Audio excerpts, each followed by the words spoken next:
Hi, welcome back to another video. If you haven't already, quickly click that subscribe button just below. Today is pretty exciting, but it is 4:10 and I need to leave in about 5 minutes and I haven't packed my car yet. So I'm heading to Swansea University with my turbo trainer and bike.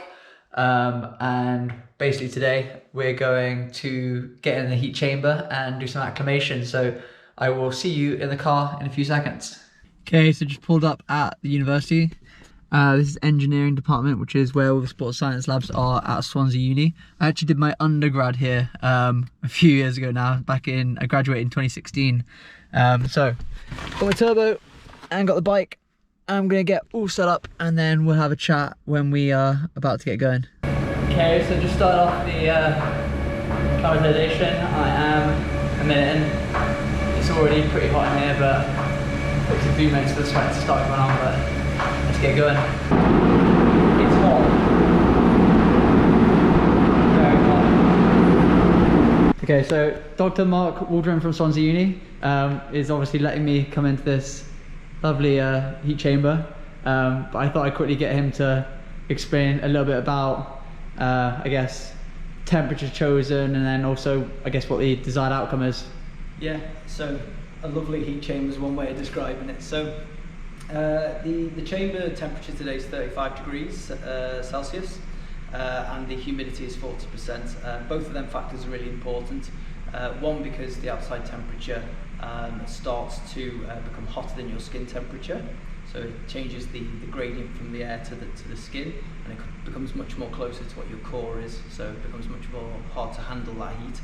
And then when you exercise, you start to increase the heat inside the chamber as well internally. So the battle of the outside and the inside starts, and you start to try and dissipate that heat as much as possible. And that's why you're sweating lots, yeah.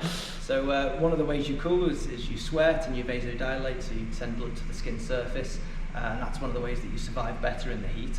And one of the things that we do by giving you that humidity and that heat stressor is inducing those changes. Okay. So the more that you can do that in competition, the more you can cool and hopefully not become heat exhausted before you finish the race. Yeah. Okay. So we're slowly increasing your ability to manage the heat.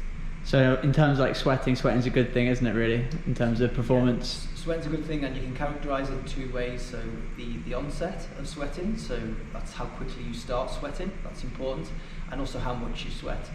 So you sweat buckets because you're aerobically trained and you're fit.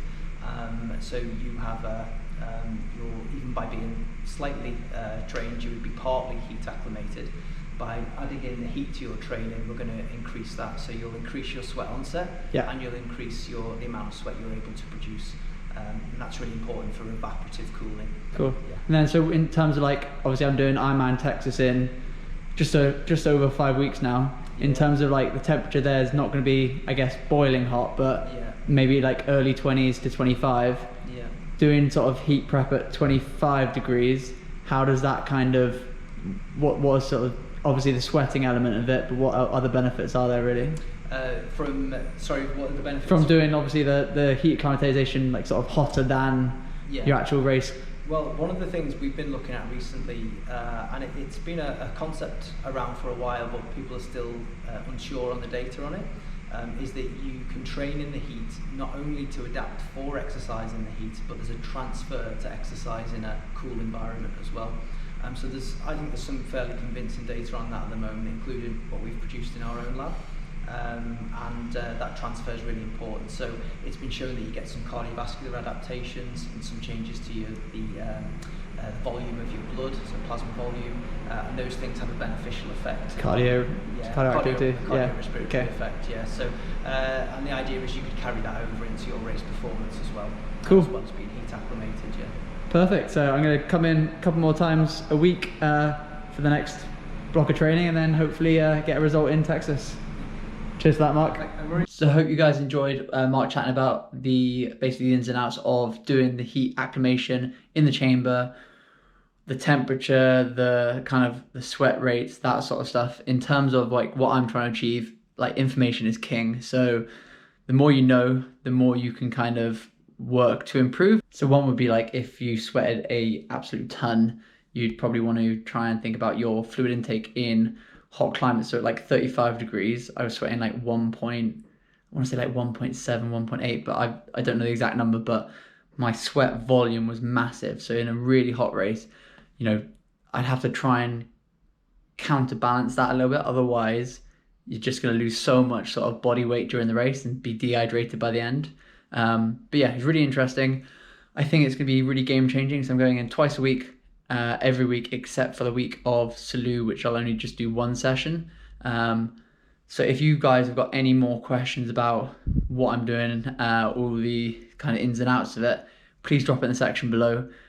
I won't be answering the questions. So any sort of like scientific questions that need answering, I will get Mark to give me the information, and then I'll hopefully feed it back to you.